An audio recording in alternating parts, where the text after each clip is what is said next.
All right, what is up, everyone? Here we are. Welcome to another beautiful day in paradise. We're doing a different kind of video today than we normally do. We're not going to be out at a job or picking or anything.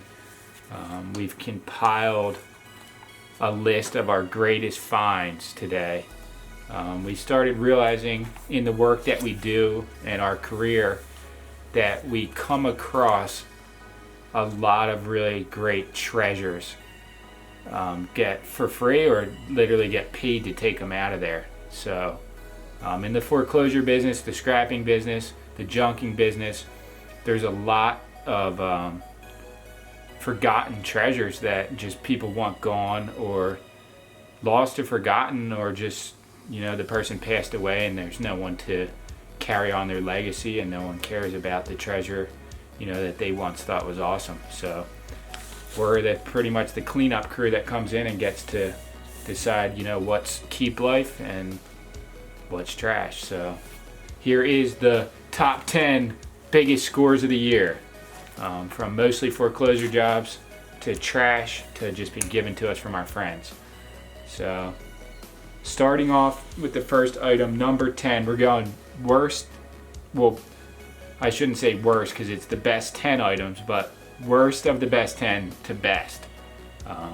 So number 10. Box of gold from Warren Mendel's. Alright, so we were doing a job in Galloway. We were going through the garage. We were about 80% done the job. We had trashed out the entire house. We were going through the garage and I was taking down boxes one after the other. They were hoarded out in there, and I got to a duffel bag. I was thinking, this is trash, probably nothing in it, but I usually like to look through the stuff before I put it right in the trailer or in the dumpster. And I found a tackle box, what looked like it had just costume jewelry in it. So we took it out, brought it on the trailer, started looking through it, ended up finding 3 gold rings. So it was like legitimately a box of gold. But we have it so high up on the list instead of like number 1 or number 2 because we ended up taking it to a pawn shop and really getting screwed on the contents of the box and selling the 3 rings and all the jewelry for $120 when it was probably worth $300 or more. And we actually saved one of the rings, and controller Mike gave us $100 for that, so we know that one of the rings was worth $100 at least scrap value, so we sold 3 for $100. Either way, you live, you learn, and next time we're going to do our research and really figure out what it's worth before we just sell it off to some scam artist. But that's number 10, box of gold. And number 9 is sofa scores. The sofa that we're sitting on is the most recent sofa score that we've found. We found this in Ocean City. Not in perfect condition, but in decent condition considering. And the sofa behind us, we kind of rearranged our living room for this video, so you can't see it, but I'm sure most of our viewers already know what it looks like if you watch our videos a lot. But that one was found in Margate. The people must have been renovating their summer home, so they were just throwing it out. It was practically brand new, like nothing wrong with it. We actually ended up ripping it, so. And the biggest dirt marks on this were from them dragging it out of the house to the street, because you could tell from the top of it that they just drug it.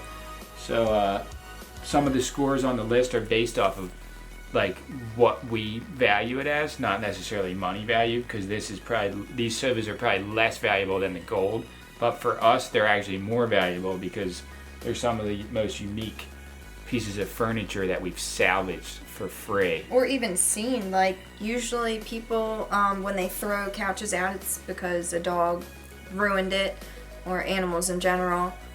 So usually they're not salvageable and they're literally in the trash to be trash. But the furniture, mostly all the furniture in our house is from the trash or from jobs, and you know, they were good enough to put in our own house and they were free. So I mean, we have about 10 ottomans.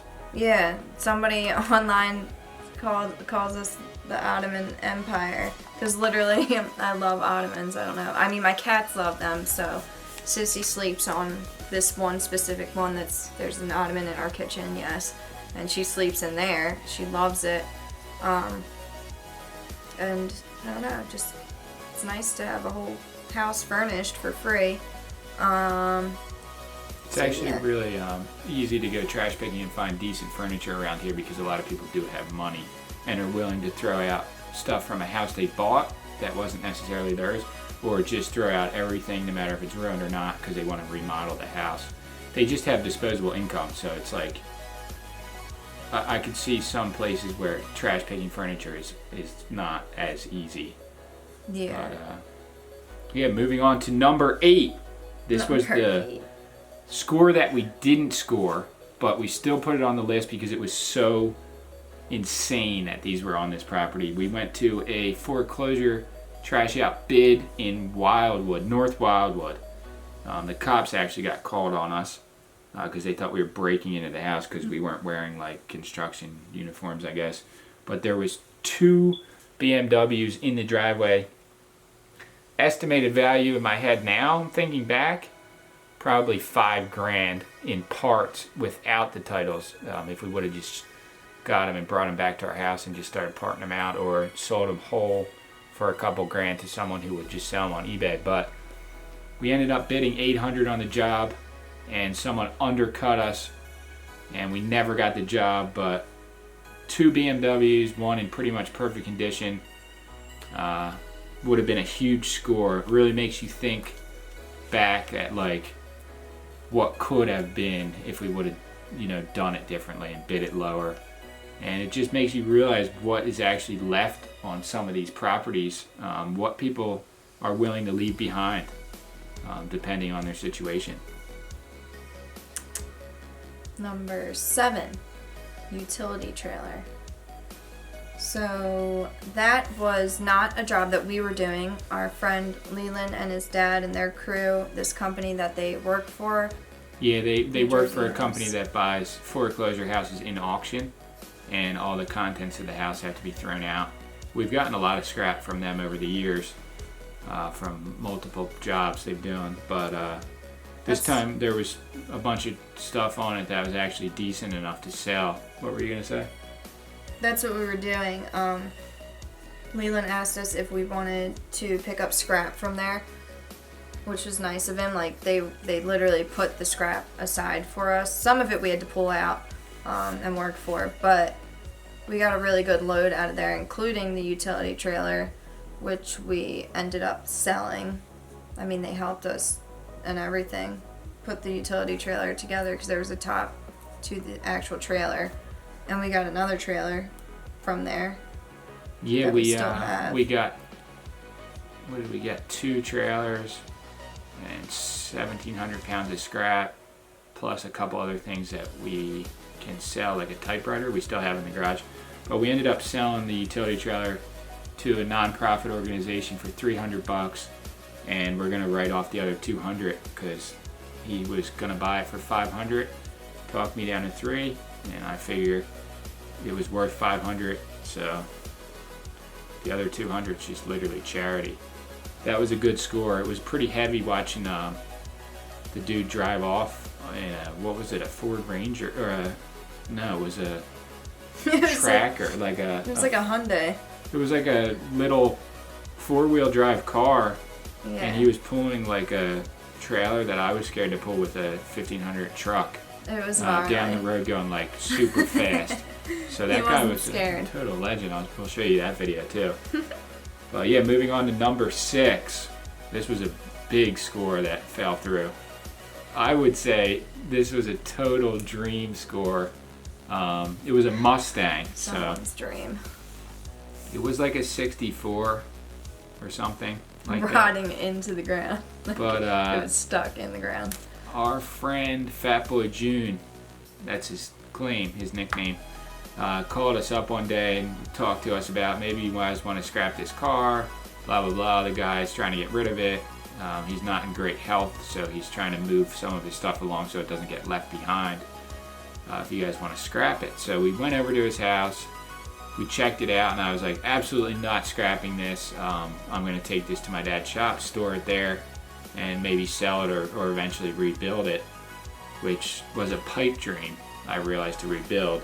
But the parts on the car were probably worth a couple $1,000s to the right buyer.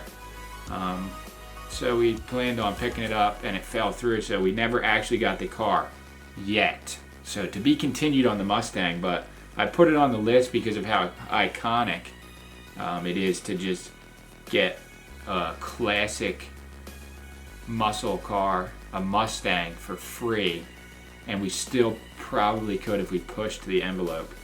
But I just think that's a really crazy thing to happen to anyone. But it didn't happen. But oh well. Moving on to number 5, the Ford Explorer. That was from North Cape May, right? That was North Cape May. It's crazy. We actually ended up getting 3 things from there that are 2 other. Don't tell me. Scores that are on here. I won't. 2 other scores that are on here were from there too. But the Ford Explorer was really nice, and it was in good condition.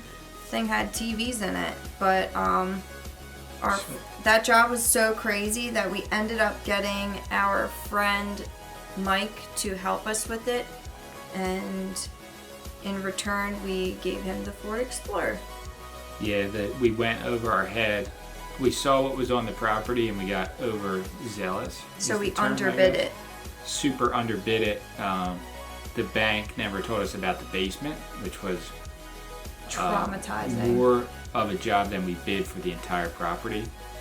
But it all turned out in the end, and three of the items from that property ended up on this list because it was so crazy. But we ended up having to call in backup, and we gave the car to Mike Flores.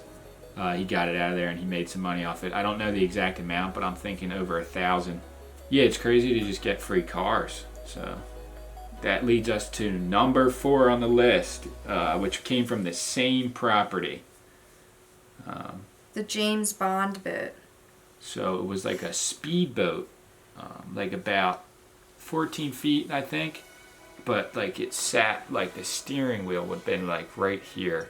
And it was so small that, I don't know, the guy that bought it was bigger than me too. And he was like some gnarly bouncer at a casino, like a VIP host. But he loved the boat. Either way, it was like super small, and he was claiming it goes like 80 miles an hour in the water. It was legitimately the boat from James Bond. It was a black boat. That's why we call it the James Bond boat. The one he jumped in the one movie over that canyon thing. That's what I was picturing in my head anyway. But yeah, so we put it up on Craigslist. You know, I tried to sell it to my friend Greg actually first because he was interested in it. I put it up on OfferUp and Craigslist, and it got hit on OfferUp, and we sold it for $400. So moving on to number 3, the Tony Hawk skateboard. Okay, so this was a crazy story.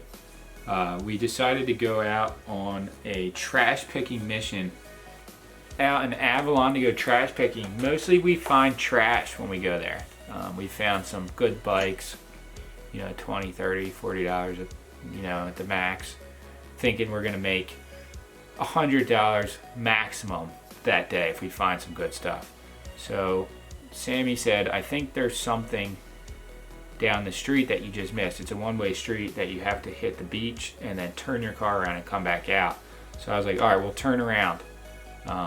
So we pulled back around, and I saw what looked like, I said it before, like the swing from Ninja Turtles that Casey Jones breaks and falls on at the farm. Same exact swing. So I was like, actually that swing might be worth something. So we pull down the street. I think I loaded a little bit of scrap in the car, and bam, all of a sudden we see a skateboard. So I grab the board. It says Tony Hawk, Pal Peralta on it. I was like, this is probably a reissue. It's in such good condition.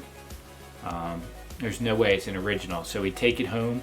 I find out that it's actually a contest board that someone would have had to have won in a contest from 1984 or 83. Original Pal Peralta Tony Hawk board before Birdhouse even existed. So we posted it on eBay, and the auction went to $607, and we sold it, and it's gone now. But we made, with the fees and everything, over $500 on something we picked out of the trash. So that's why that's so far up on the list, because it's unlikely that you're gonna ever find something that cool and then turn around in a week and sell it for over $500. It's actually never happened, and I've been trash picking my whole life.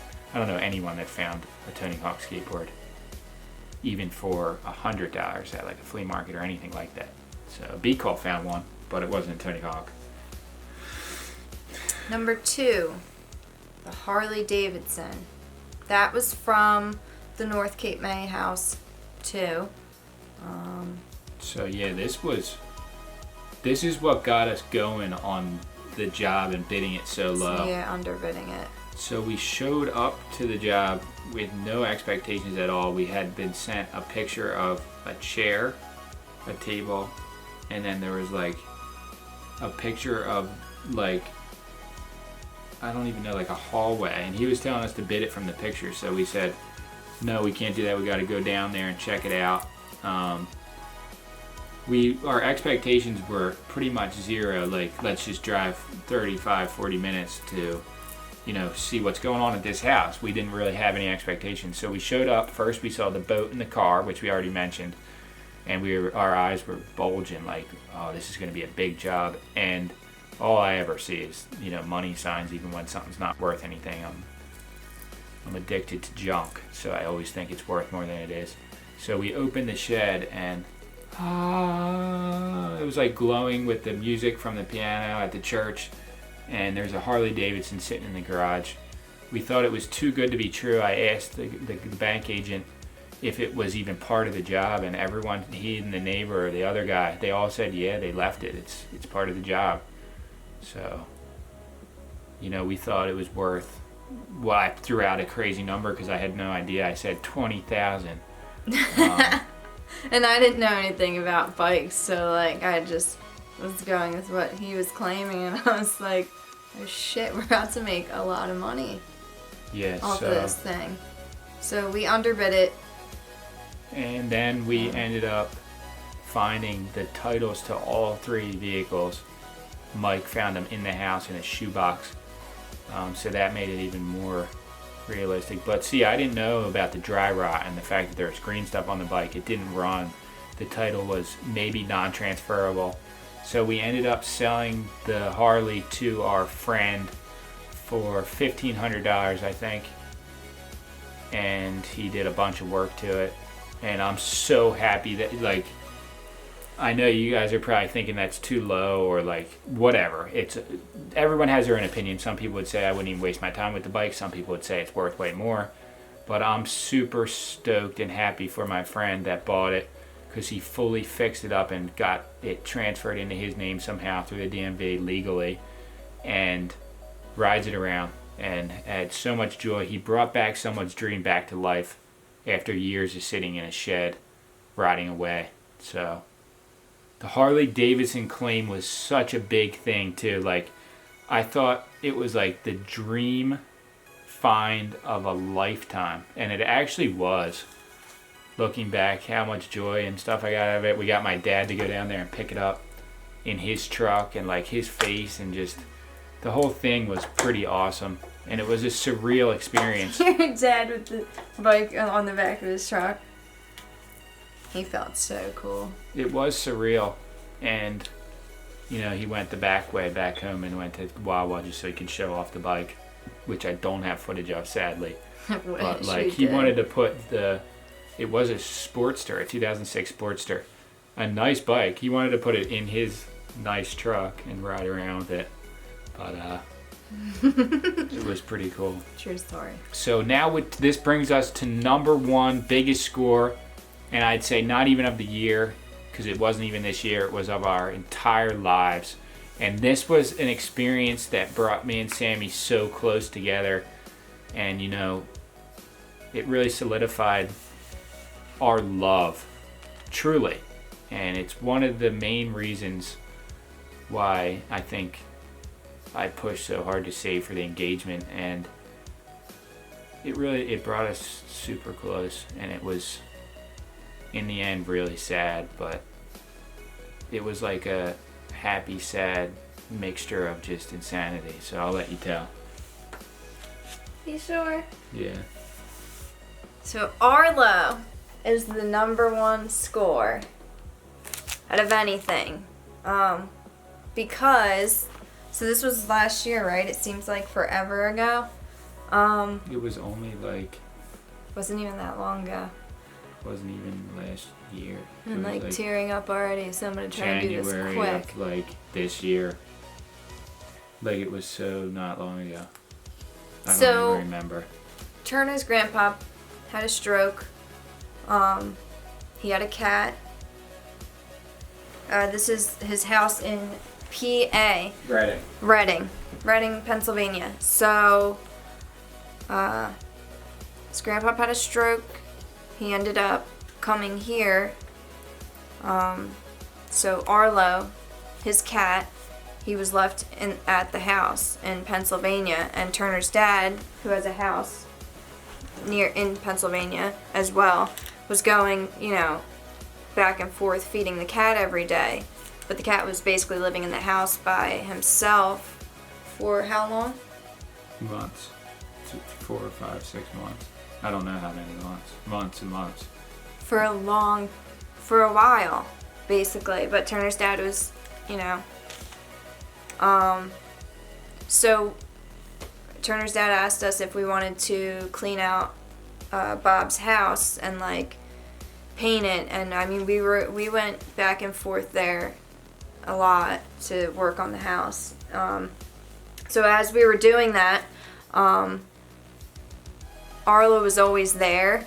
I thought Arlo was a girl at first. So I was saying when shit. I brought him out of the garage, I think she's going home. I think I said something like that. Yeah. So it's just like we ended up getting like attached to Arlo, I guess, from just being there, and like he was there alone. And he was so skinny and like frail. And he was a wild cat. I guess Turner's dad left like the door cracked, so like Arlo could come and go as he pleased out of the garage and to outside, but he was an outside PA cat for sure, like just straggly looking, just a woods cat. But so we ended up taking Arlo home. I